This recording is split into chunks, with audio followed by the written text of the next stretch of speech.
Welcome to the podcast. This is Perspectives with Bruce.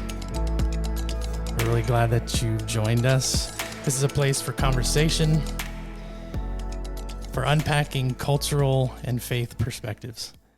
Today I have with me a friend, a new friend.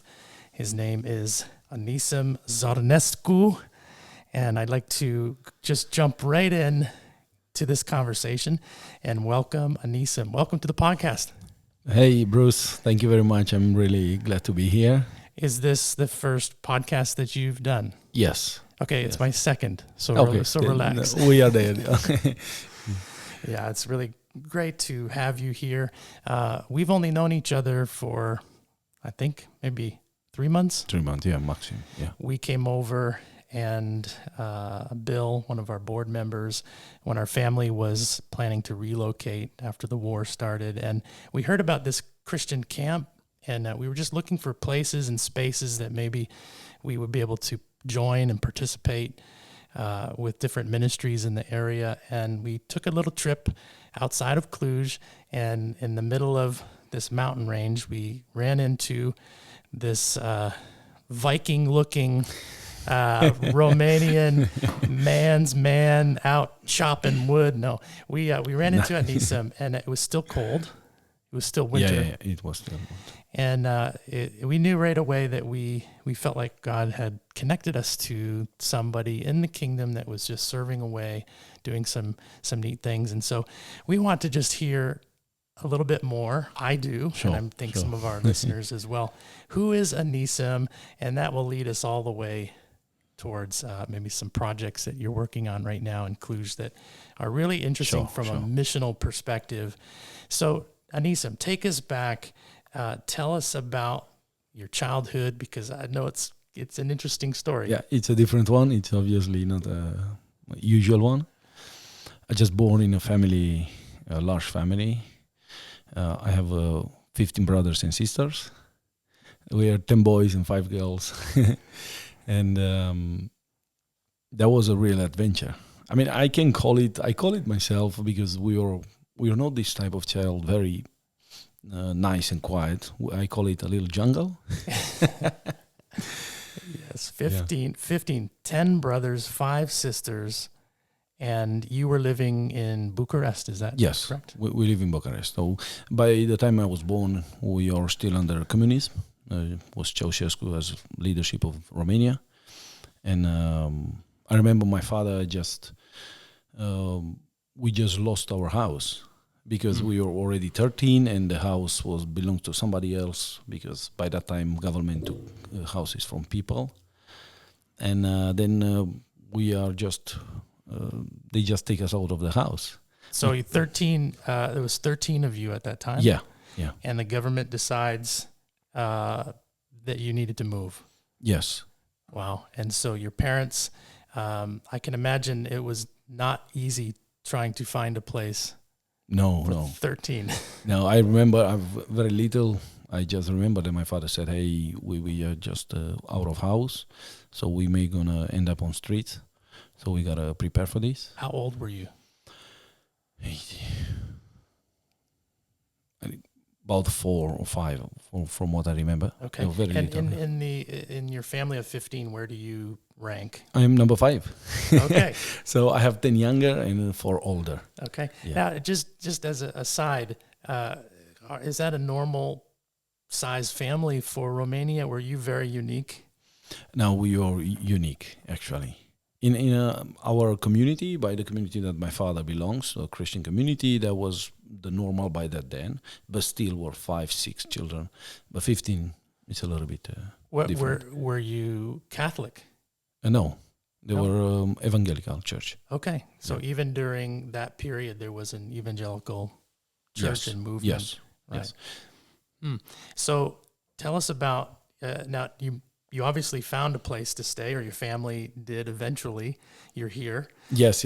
We just, the government gave us another place after 2 years, so we didn't have to go on the streets. But and your childhood, as you reflect and look back, family of 15, positive experience, negative, mix?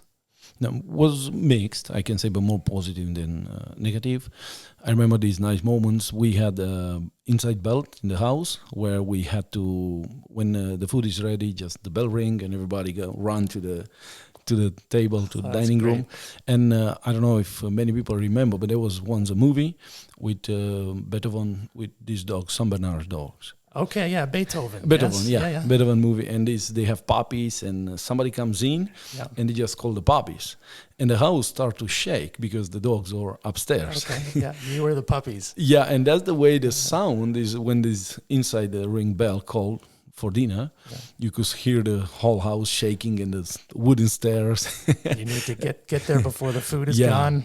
Yeah, because even later, years later, somebody saw me how I eat and said, but this guy didn't know. He says, you had many brothers, isn't it? I said, yes. How did you know that? He says, by the way you eat.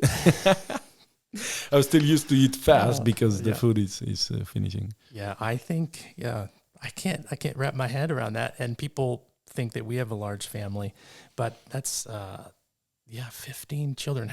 How did your mother prepare that much food every day? We saw her all the time, like working day and night, to be honest, making food, washing, taking care of, and she did a very good job. And I don't know how she did it, but she did it. Yeah. And that's why my parents are my heroes. They took a decision to make children, but they took also the responsibility with it. Mm-hmm. Mm-hmm. And are your parents alive today? Only my father. Okay. My mother. When did your mother pass away? 14 years ago. Okay. Yeah, she had cancer, so she was just struggling, and finally she went. And your father is still alive, living in Bucharest? Yes. So we are born in Bucharest. And generally, your brothers and sisters, are they all in the area, or are they scattered to the four winds? They are scattered in the country and outside of the country, a couple of them. So we have one in Norway, in Spain no more, but in Germany, Austria, so in around the cities in Romania. When was the last time everybody was together? I think it's already 6 years. And that must be quite an event. Yes, it is. We are like 35 now with the nephews and all the... Small village. Yeah. Wow. So talk to me about your upbringing in terms of your faith. It's a big part of your life now. Yeah. Do you credit that to your parents? Tell us about the influence of Christianity in your life as a young person. My father, he was a pastor. He was responsible for some churches. Still he is. And he just took us with him in church. As year passed by, he always told us that I believe that's the way, but you must have a revelation about it. I'm not going to force you into this. It must be a choice. And I remember by 14, or when I was 14, I just sitting in church. Somebody was preaching and was reading a passage where Jesus was saying to a church that if you lukewarm, I will reject you or I rebuke you from my mouth. That was the expression there. And then I just reflect to my life. I said, you know what? I'm really not in fire for God, and I'm not either called. So I said, God, look, I'm not going to lie to you. I cannot lie to you. I cannot hide from you. I don't want to. But I don't want to be a hypocrite either, to just sit here, be double. I said, I'm going to stop coming to church. Oh, wow. You made the decision to be true, not to turn your life over to Christ and live for him, but you just recognized you were being a hypocrite. Yes. And so tell us about that. You stepped back from your faith, and that period lasted for how long? After that, because I started working when I was 14 already, so I was just doing roofing and carpentry, and that job took me away from home, like just traveling around Romania. So then that was a period of 10 years. Wow, 10 years, yeah. 10 years. Now you use all of these skills. I've seen you with your woodworking and construction, and you're ripping down walls and roofs. That comes from that 10-year Jonah period. Yes. And yet now it's such a big part of your life. Yes. Those 10 years, were you actively like rejecting your faith, or tell us about that period. Was God still working in your heart? He was all the time working in my heart, to be honest with you. The main reason that I left it, to be honest, is that I did not find life for me. And it's not that they did something wrong, but I did not see people who were very full of life. Well, everybody, when it's coming, was a little bit Depressed? It sounds bad, but that everybody was faces down. Right. There was no life, and I was like, and everything that is not that, again, it's I respect them, and it's just all the time was preaching about repentance, which was necessary. I understood it, but all the target as Christian, or the highest level that you could reach, was forgiveness of sin. And my understanding that I can give words now by that time was, okay, the highest level that you can reach in Christianity is to forgiveness of sin. Right. And then later, like in future, there is a train coming called rapture, and then we're going to go. So that was for me something as a group, corporal responsibility. So And there wasn't anything to live into for today. Yes. Like life and joy, and Yes. it was, I got my ticket, Exactly. and I'm safe and secure. And then yeah. And then I said, well, if that's the case, then I come later. It's logical. Yeah, why would I stay now? There's a lot of fun and experiences to be had in life. At that age, that was what I was into, and Right. that was attract me to. But as these 10 years, I was trying to find this fulfillment into these things. And when I go out on the weekends, yes, sometimes I felt a joy for a moment, but then after that night or after that weekend, more emptiness was building inside of me. And that year after year, and I end up leaving for the weekend, leaving for the next experience, leaving hoping that I'm going to get the next person, the girl, maybe just that is going to be there for me. But all the time I feel lonely, and never was something that really fulfilled me. Nothing was satisfying. Yeah. So you, at the end of this 10-year period, something took place. Yeah. Could you share that season where your life takes a turn? I end up being in Norway, the company that I was Hey, working. I said Viking. Yeah. All right, so It's coming from there, yeah. Yes, okay, there's the influence. I just get a contract. Our company sent me there to be responsible for the project in Norway. Will be wooden houses, prefabricated wooden house. And already 2 years passed by since I was in Norway, somewhere in North, in Bodo. It's a small city. And again, I was just keep going with this lifestyle of trying to find fulfillment, something that will really satisfy me. And then now I was thinking is the money, because being in a big family, didn't have much money personal, so all the time. Now get the money, enough to spend, enough to fulfill what I need, and then get the parties, get all this. And still I was more and more empty, more and more lonely. And finally I said, man, I need my own club. Okay, well, that's the logical next. You need something 24/7 to just keep triggering all the endorphins and all the just party central. Exactly. Okay, Because in Norway. in Norway, yeah. Okay. I didn't like the way they party, to be honest. Okay, so you wanted to bring Romania to Norway. Yes. Show them And how it's done. somehow in life, what you focus on, you're going to attract.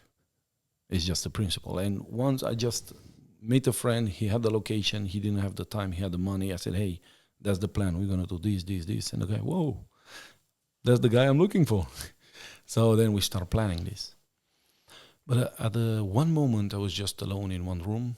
It was a basement in one house. And I was just smoking a cigarette by that time. And I just heard a voice. And I was nobody was inside. I was just alone. And the voice said, your father organized churches. You want to organize clubs. What are you doing with your life? And that really struck me, because I was 24 by then, and I looked to my life and didn't build anything. Nothing that really have any sense or meaning. And I just took good minutes, thinking, reflecting on my life. And I said, man, I really didn't do nothing, just destroying myself. And I said, if I stay here, I'm not going to make it. If I'm going to keep going in the way I just built until now, I'm not going to make it. Inside of me all this year, the voice was there. Hey, there is another life for you. There is, with different words all the time was, and there is more for you. God has a different plan for your life. I heard the voices. I heard these words before, but they were not alive for me. And I said, okay, I'm leaving. And I just called some friends. They were in the south. They were leaving to Romania with a car. And I said, hey guys, are you still going? Yeah, we just going to go in 2 days. I took the first train, 3 hours, just go with the train, 24 hours. So I just meet these friends and just come in Romania. So I run from that context because I knew myself. If I'm going to stay, if I'm just going to wait a little bit longer, I'm not going to go out. You're not going to make it. I'm not, yeah. So you respond to that invitation. Yeah. To turn, first you turn away from faith that your parents had meaning for them, did not necessarily for you, but God continues to pursue you, and now you are turning to Him. Was your relationship with Him immediately restored, or were there different moments that it evolved over time? Tell us about from Norway to now. Yeah. I just went home, moved to my grandfather. He had a room, so I just get that room. And I went to my room. It was like a couple of days after I arrived from Norway. And I just said to myself, I don't feel a bad person. I don't feel that I did something bad or wrong. But I knew that there is a moment that I need to give my life to the Lord. There must be something that I should submit where that will bring life inside of me. And I just said, God, this is who I am. You know me more than everybody else. Nothing to tell you. This is who I am. I don't feel a bad person, but I know I really need forgiveness. I know I need to give you the ownership of my life. And on that moment, I just gave my life to the Lord. On that moment, to be honest, I didn't felt anything. It was just nothing. But as I start to meet the Lord daily, I just said, I'm going to meet Him daily. So I just start to pray and connect with the Lord daily. And that start this relation with Him start to become alive again. And 1 year later, I just met somebody and I get married. I was 25 when I get married. That was pretty fast. Yeah. 1 year period. Okay. So you're married. Yes. And from there, we together. Also, she was from Iran, actually. She had her own experience with God, where she was about to kill herself. And then she had really an experience, a personal encounter with Jesus in her room. Because she also asked, hey, God, if you are real, just show me. And I would encourage people, if you really want to know who He is, just ask Him. He's going to answer. He's God. He doesn't need nobody to prove Him on. So He's going to do it.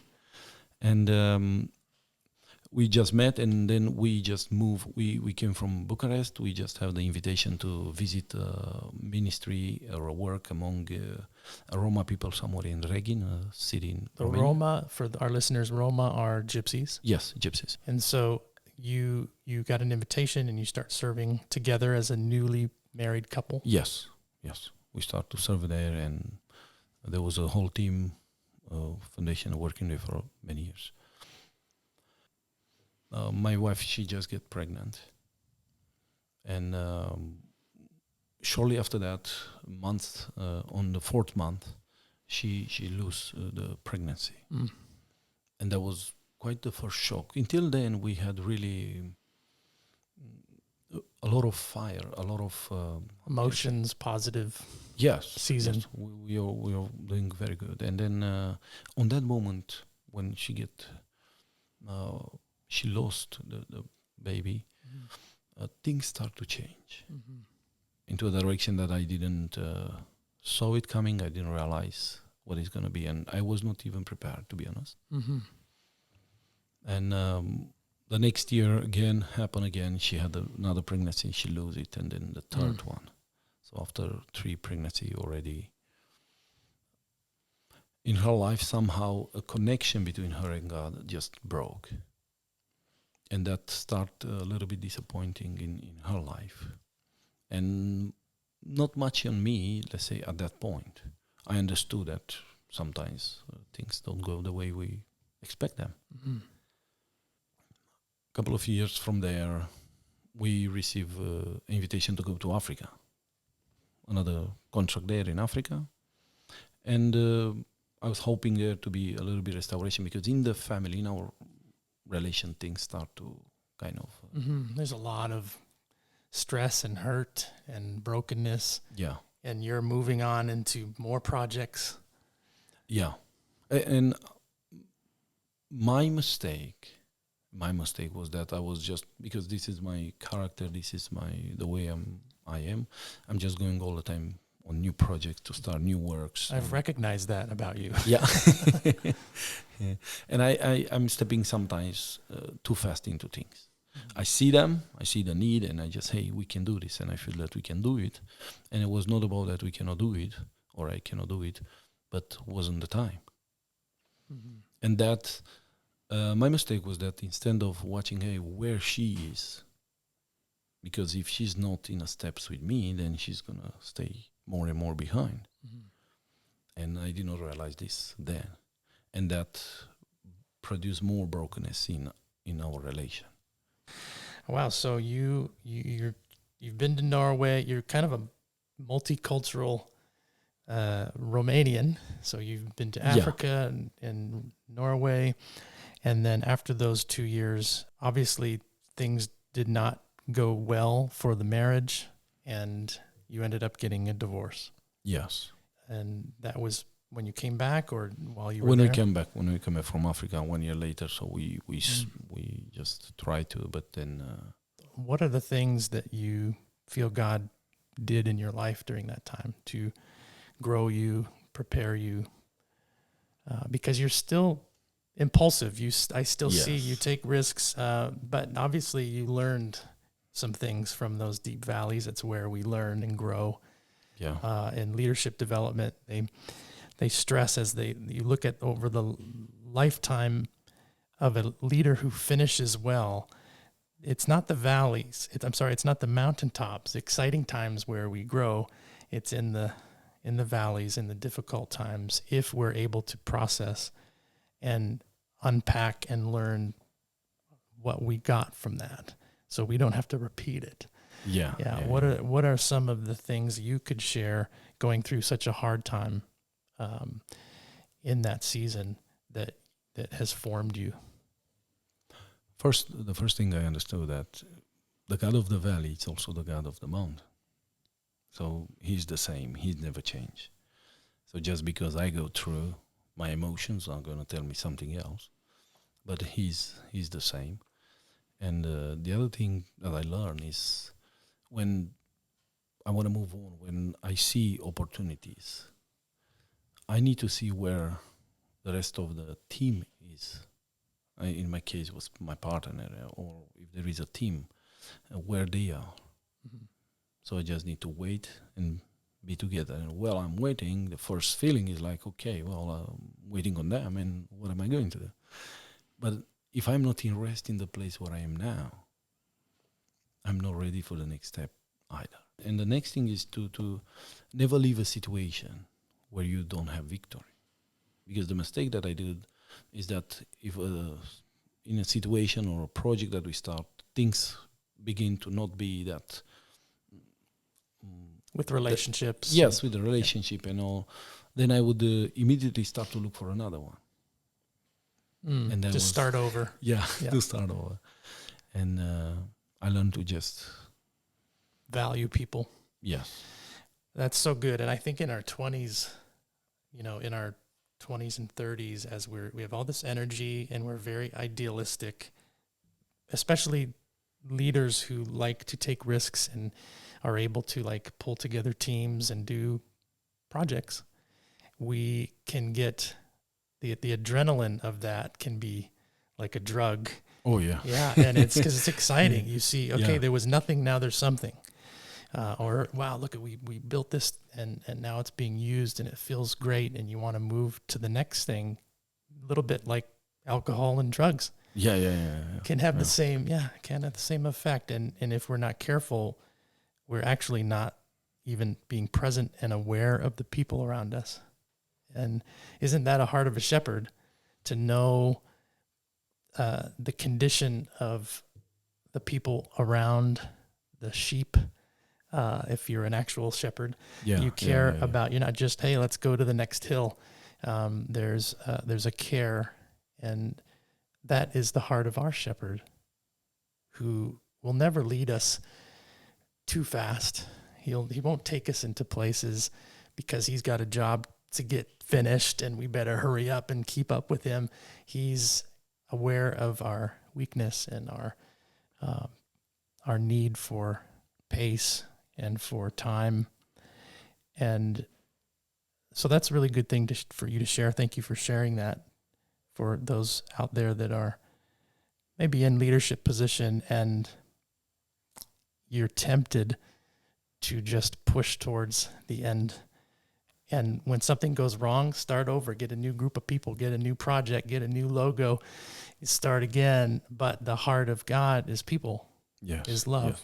And to move, it really speaks more about the condition of our heart when we just move on and want to start over than it does anything else. That we aren't. What does that say about our perspective of God? Does he just move on to the next person, or is he patient with us and working with us? And moving on to this next chapter, which brings us, I guess, to how you ended up in Cluj and director of this camp. Can you take us through how that came to be? Yeah. For me, as I work more and more with God, I just understand that the biggest value on earth are people. We understand that the rest also is valuable, the nature, but the most valuable thing on earth are people. Because this is, for people, the highest price was paid. When I understood, and this for me a reality, when I understood that God did not give what he didn't need to people, to humanity. He gave what he had the most valuable, his own son. He gave to humanity, and that brings the value of people, the price that was paid for them. Mm-hmm. I just have this passion to just create spaces, platforms for people to connect, become real, and to just build real relationships, where there is no hypocrisy, where there is no bullying, where there is no hierarchy. I understand we need a structural one, but not that, man, I have to pay a price to speak with the leader or with the other one. Mm-hmm. I came from Africa, and as I said, I didn't expect to go through a divorce. At the end of the day, as leader, I think I take responsibility for that. I should have been more careful, because as leader, when things go good, hey, we are the one behind. But when they don't go good, the tendency is to blame the people. Mm-hmm. But in my case, I think I should have been more careful. And my next step was to move to Cluj, where I had already friends and communities what I collaborate in the past. And when I moved here, I was just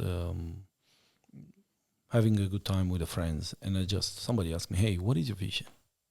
And I said, man, I would really like to have a camp where people can connect, can come together, and can have good time beside this, to just build relation, as I said earlier. And somebody said, I have somebody, they want to sell one. I said, okay, just want to go and see it. Of course, I didn't have the money, but I said, well, why not? And somehow we meet with this older couple that they have this place. And as I meet, they ask me for some opinion about the place, because they wanted to change the destination. This is a place where in the last 17 years been camps, summer camps. And because they are older, it's a lot of work. They said, "Hey, we cannot do it. We just want to change into a pension." Where inside of that, their heart was just to continue the work because many lives they were changed there. Many people came to the Lord. They just met. They had an encounter with the Holy Spirit there in that place. But they didn't find a man to just continue. And somehow we get a deal that I'm going to rent the place from them and just continue this vision because the vision was so much together. That's the way I end up being a director for this camp. So the camp is alive and well right now. I just was out there a few days ago. And how many kids are there? 100. During the summer, we have a flux of 1,000, 5,600 people, teenagers, kids, all ages. You have a team? Yeah, there is a team that is developing. And I have a partnership for this business. Yeah. And together we build a team in that place. Yeah, and it's really wonderful. You know that there's good organization in any camp or business or ministry when you can go there and you just feel relaxed.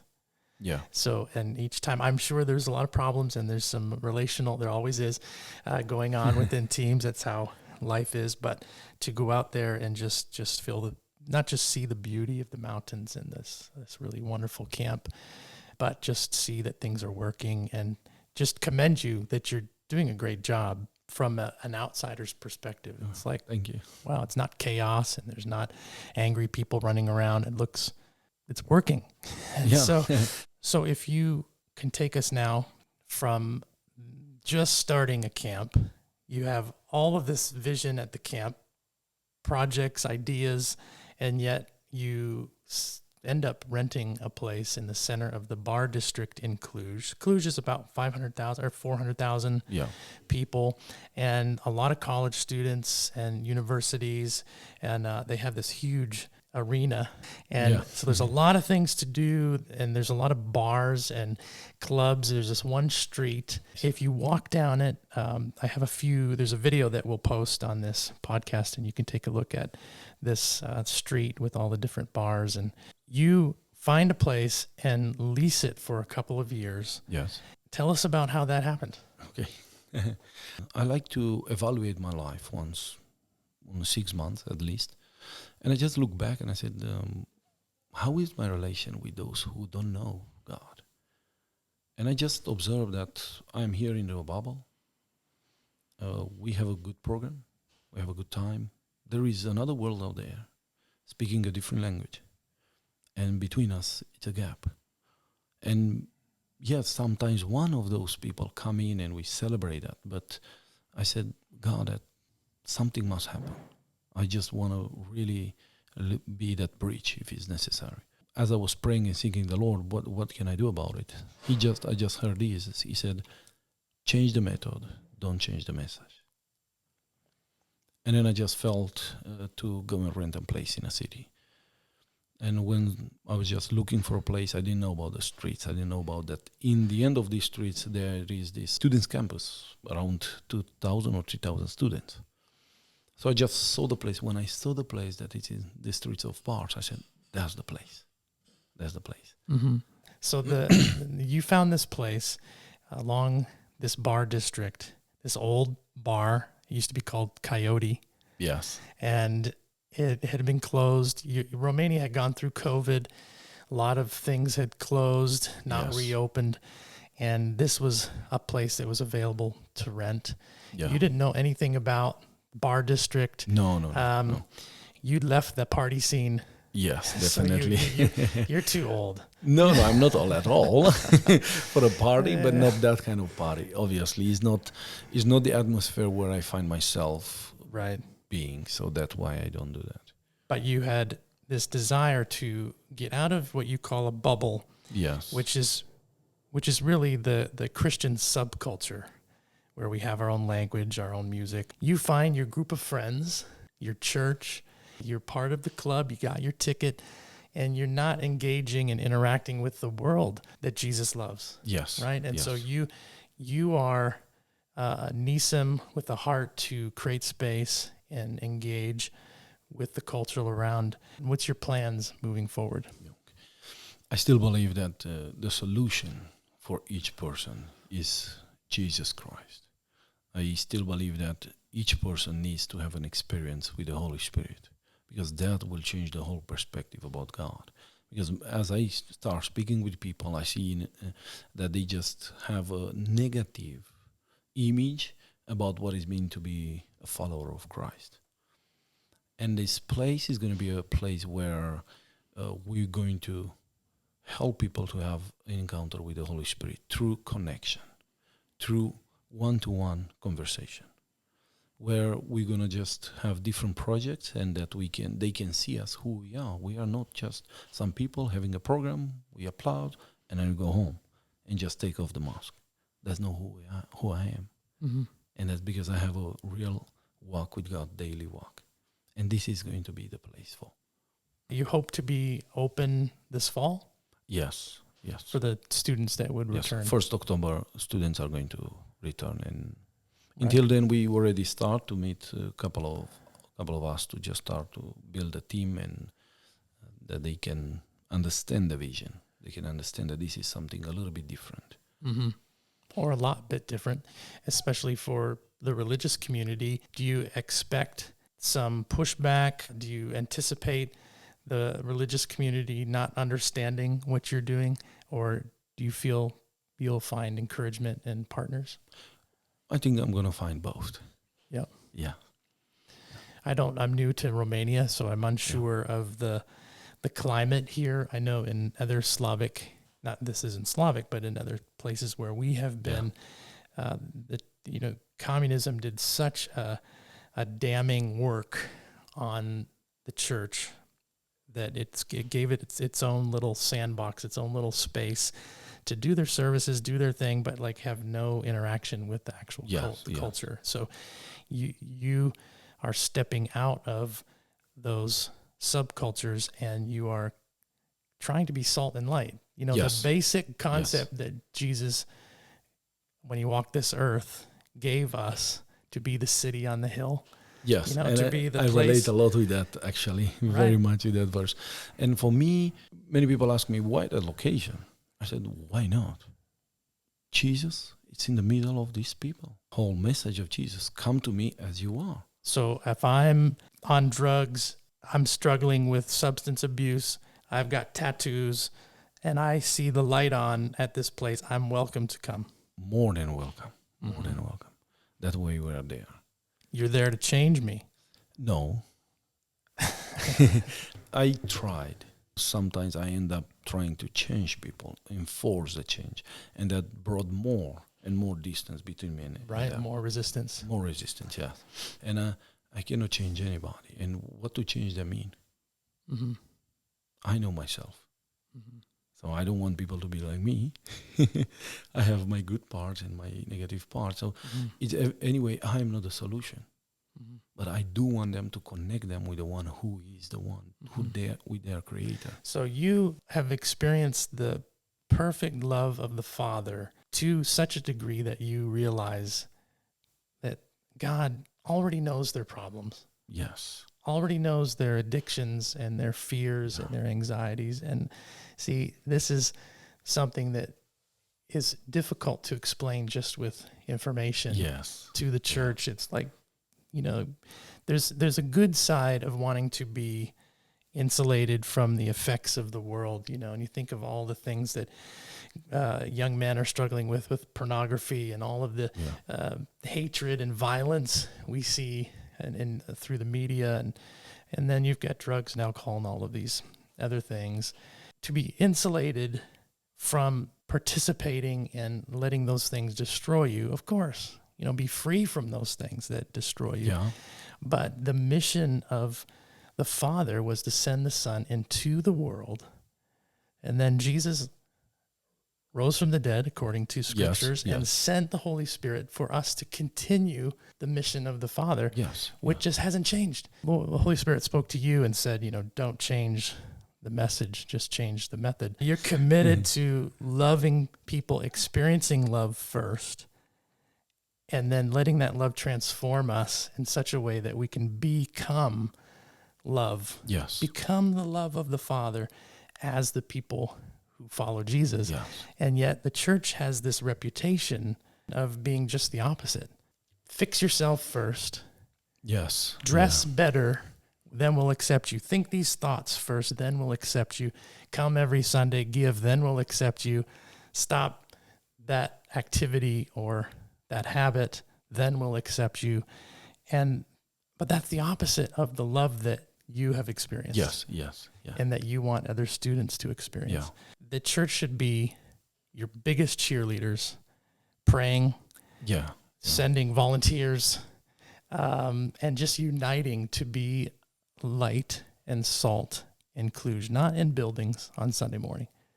No. But in the That's center. one of the things that happened to me. I just realized that I lived my Christian life on a program just for Sunday. That was quite some years. Even though I did mission in the last 9 years, I'm just being a missionary in Romania in organization. But the ones we were so excited, new work, and we do a new project. But then slowly, just it was about organization. Not that somebody intended to do this, but just somehow we end up again focusing on ourselves, and that's end up, as I said, realizing that I live my Christian life inside, and that's not what Jesus did, and my heart broke for the lost, to be honest. Mm-hmm. Well, Onisim, we wish you the very best, and those listening can pray for this project. The name of the project is Destiny. It's Destiny. We've called it Destiny Community. We have it on our website. We've made a little video, and we have the details about some ways that you can participate. Yeah. So go to these links here in the podcast comments below. And if you have any questions, how would people get a hold of Onisim? We were working on this. We work on this information. You have to fly to Cluj and just go look for Onisim. Yes. Okay. We'll put his Facebook profile link, and if you want to reach out to encourage him, any teams that want to come over, in the next year, just to see this come alive. It's going to take a lot of partners. What I see is just a wonderful platform, like you're saying. Yeah. For people to come in, bring their talents, their gifts. Maybe some people want to come intern like next summer. Just come spend the summer. Yes. Right. It's not going to be like a restaurant or a cafe. It's just an open space right now. Yes. And you're just open to how it will evolve as long as there's people there. Yes, exactly. And music playing. Yeah. Good. And will we have to wear these kind of shirts? He's no, wearing not a very necessary. colorful Hawaiian looking shirt. Well, please share this with anybody you think that might be interested. Maybe they've gone through a similar journey where have 10-year break from your faith, trying to find yourself, understand what brings you purpose and meaning. And your story, Onisim, is amazing, how God slowly brought you back and is now still forming you. Yeah. Well, thank you, Onisim, so much for joining us here on Perspectives. Welcome. For sharing your story. It's really the most valuable thing we have in this life is God's co-authoring our story together. And he's not finished. He's still, No. Oh, yes. He's still working on us. And so thank you for allowing us into your story. And we'll see you next time.